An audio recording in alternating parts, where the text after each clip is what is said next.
हाय दोस्तों, नमस्कार। मैं रवि प्रकाश और आप देख रहे हैं आरपी न्यूज 24। इस टाइम हम आए हुए हैं सोशलिस्ट अमित यादव जी के यहाँ। आज जिस तरीके से दलित समाज को आए दिन लोग प्रताड़ित कर रहे हैं, आए दिन घटनाएं आप लोग देख रहे हैं। आजमगढ़ से लेकर के पूरे पूर्वांचल में दलित समाज को प्रताड़ित किया जा रहा है। उसी पर हम इनसे बात करेंगे, इनके विचार क्या है और किस तरीके से दलित समाज को देख रहे हैं, और आज के जो माहौल बना है, राजनीति जो माहौल बना है, और उस पर इनका क्या विचार है। तो आइए आप लोग चैनल पर बने रहिए। सबसे पहले आपका हमारे चैनल पर स्वागत है। धन्यवाद जी। देखिए, आपने जो बात कहा कि दलित समाज का वजूद है कि नहीं, जी। दलित समाज का बहुत बड़ा वजूद है, बहुत बड़ा वजूद है। दलित समाज का नहीं, ओबीसी एससी एसटी दोनों को मिला करके देखा जाए तो इनका बहुत बड़ा वजूद है, और भारत में इनकी बहुत बड़ी जनसंख्या भी है। 1585 का जो नारा आया था, लेकिन मुझे कहीं ना कहीं लगता है कि यहाँ का जो ओबीसी और जो एससी एसटी, और मैं खुल करके अगर कहूं तो ओबीसी में यादवों को छोड़ करके और एससी एसटी में चमारों को छोड़ करके अपना वजूद कोई पहचान नहीं रहा है। ये सब के सब आंख बंद करके भक्ति और गुलामी में डूबे हुए हैं, और किसकी भक्ति किसकी गुलामी में डूबे हैं ये कहने की जरूरत नहीं है। जो लोग देख रहे हैं इतने समझदार हैं कि वो जानते हैं कि किसकी भक्ति और किसकी गुलामी में डूबे हुए हैं।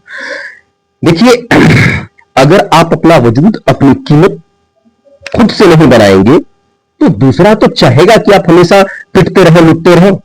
दूसरा तो चाहेगा कि आप पढ़िए मत, दूसरा तो चाहेगा कि आप उनके गुलाम बने रहिए, दूसरा तो चाहेगा कि आप उनकी हमेशा गुलामी करती रहिए, मजदूरी करते रहिए। वो तो चाहेगा कि चंद पैसों में आपका जो है कि आपके श्रम का इस्तेमाल करें। वो तो चाहेगा ही चाहेगा। आप अपना वजूद खुद क्यों नहीं पहचान रहे? जब बात आती है इलेक्शन की, जब बात आती है वोटिंग की, तो ओबीसी एससी एसटी किसको वोट कर रहा है वो देखता है। सबसे पहले तो ओबीसी एससी एसटी को उन नेताओं से सतर्क हो जाना चाहिए जो उनके खुद के समाज के हैं और वोट कटर का काम कर रहे हैं। वोट कटर का काम कर रहे हैं। अब किसी पार्टी की सुप्रीमो है, वो ठीक है, आती है दलित समाज से, लेकिन जो दलितों का शोषण करने के लिए पार्टी सत्ता में आकर के बैठी है, उसके डर में कुछ ऐसे काम करती है कि हर इलेक्शन में यह फायदा उस पार्टी को मिले जो दलितों का शोषण करना उसका पहला उद्देश्य है। बिहार में एक ऐसे नेता है, लगातार मुख्यमंत्री रहे हैं, वो भी आते हैं ओबीसी से, लेकिन काम क्या करते हैं? वो उस पार्टी को डायरेक्टली या इनडायरेक्टली फायदा पहुंचाते हैं जिस पार्टी का मकसद ये सत्ता में आकर के इस देश के पिछड़ों दलितों का अपमान करना। ये बताइए कि बहुत सारी ऐसी घटनाएं आती हैं कि किसी दलित को मूंछ रखने के लिए मार दिया गया, घोड़े पर चढ़ने के लिए मार दिया गया, पानी पीने के लिए मार दिया गया, मंदिर में जाने के लिए मार दिया। भैया ऐसा क्यों? ऐसा क्यों? लेकिन मैं कहता हूं कि इन सब चीजों के लिए जिम्मेदार यही ओबीसी एससी एसटी समाज है, क्योंकि आप वोटिंग करते वक्त क्यों नहीं सोचते हो? सबसे पहले अगर आप बचना चाहते हो तो दो चीजों को तो ध्यान में रखिए कि सबसे पहले वो पार्टी जो सत्ता में आने के बाद डायरेक्ट पिछड़ों दलितों का आरक्षण खा रही है, आपका नुकसान कर रही है। पिछड़ों दलितों को आरक्षण लेने में कितना लंबा समय लगा, मंडल कमीशन से लेकर के कितना लंबा जो है कि क्या क्या डिस्कशन हुए, कितना लंबा टाइम लग गया आरक्षण लागू होने में। और यहां एक आरक्षण आया था ईडब्ल्यूएस के नाम से, धड़ाक से लागू हो जाता है। आपको खुद समझना पड़ेगा कि जो लोग सत्ता में बैठे हुए हैं वो आपके फेवर में है, आपके फेवर में नहीं है। आपको बस राशन दे दिया जाता है, आप आज के लिए राशन लेकर के खुश हैं। राशन का फिर से बढ़ा दिया गया है कि आपको जो है किससे ज्यादा दे दिया जाएगा। आप सोचिए कि आपके बच्चों के लिए एजुकेशन की क्या व्यवस्था की जा रही है, हेल्थ की क्या व्यवस्था की जा रही है। राशन एक टाइम का भले ना मिले, लेकिन आपके बच्चों को एजुकेशन अगर नहीं मिलेगा तो जिस तरह की जिंदगी आप जी रहे हैं, जिस तरह से आप शोषित हैं, इसी तरह से आपके बच्चे भी शोषित रहेंगे। आप अपने बच्चों को अगर शोषण से बचाना चाहते हैं तो उनको एजुकेशन दीजिए, और एजुकेशन के लिए आप सरकार से मांग करिए जिनको आप वोट दे रहे हैं। और एजुकेशन ही नहीं, proper education, higher education, top quality का एजुकेशन की आप डिमांड कीजिए। अगर आप ये डिमांड करते हैं और सरकार आपको नहीं देती तो आप तुरंत समझ जाइए ये सरकार सिर्फ आपका वोट ले रही है, और वोट लेने के बाद आपका शोषण कर रही है। उसके बाद पिछड़ों और दलितों यानी कि ओबीसी एससी एसटी लोगों को मैं फिर ये कहूंगा कि ऐसे नेताओं से बिल्कुल सतर्क हो जाइए जो आज की डेट में उस पार्टी को डायरेक्टली या इनडायरेक्टली फायदा पहुंचा रहे हैं जो सत्ता में आने के बाद आपका शोषण कर रही है। बिहार के एक नेता है, कई बार मुख्यमंत्री भी रह चुके हैं, अभी भी जो है कि उनको जो है कि देखा जा सकता है। दो आदमी, एक बड़ी नेता उत्तर प्रदेश की और एक बड़े नेता बिहार के, अगर ये लोग 2024 के इलेक्शन में इंडिया गठबंधन का इन्होंने साथ दिया होता तो वो पार्टी जो लगातार सत्ता में आने के बाद पिछड़े दलितों अल्पसंख्यकों का शोषण करती है वो सत्ता में नहीं रहती।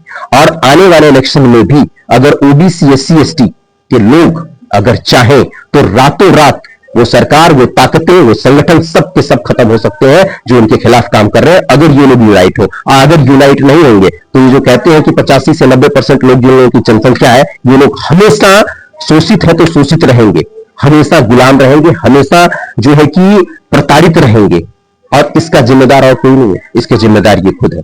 आप आइडेंटिफाई करिए कि कौन सी पार्टी सत्ता में आने के लिए हमारे लिए बेनिफिशियल रहेगी और कौन सी पार्टी सत्ता में आने के बाद हमारा नुकसान पहुंचा रही है, आरक्षण खा रही है, उसके खिलाफ रहिए।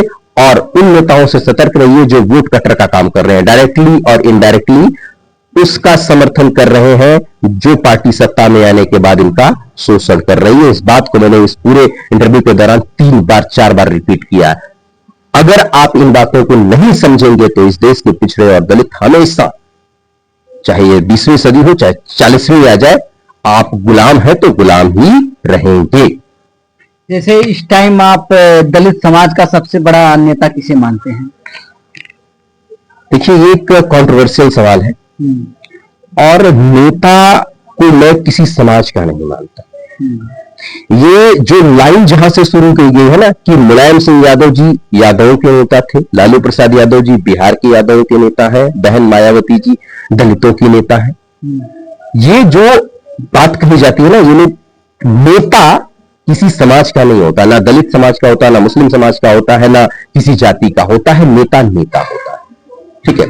इसलिए मैं इस पर कोई टिप्पणी नहीं करूंगा कि कोई दलित समाज का नेता है और कोई जो है कि जनरल समाज का नेता है। नहीं, नेता वो होता है जो सबको एक नजरिए से देखे और सबके लिए जो है कि एक तरह की व्यवस्थाएं दे सत्ता में आने के बाद, और सबको जो है कि बराबरी का हक और अधिकार दिलाए। तो जो भी ऐसा कर रहा होगा, ठीक है, वो जरूरी नहीं है कि जो पिछड़े और दलितों के लिए जो भी नेता इस तरह की एक्टिविटीज कर रहा होगा वही दलित समाज का या वही पिछड़े समाज का या वही जो है कि ओबीसी एससी का सबसे बड़ा नेता है। वो चाहे कुछ भी हो, ये फर्क नहीं पड़ता है।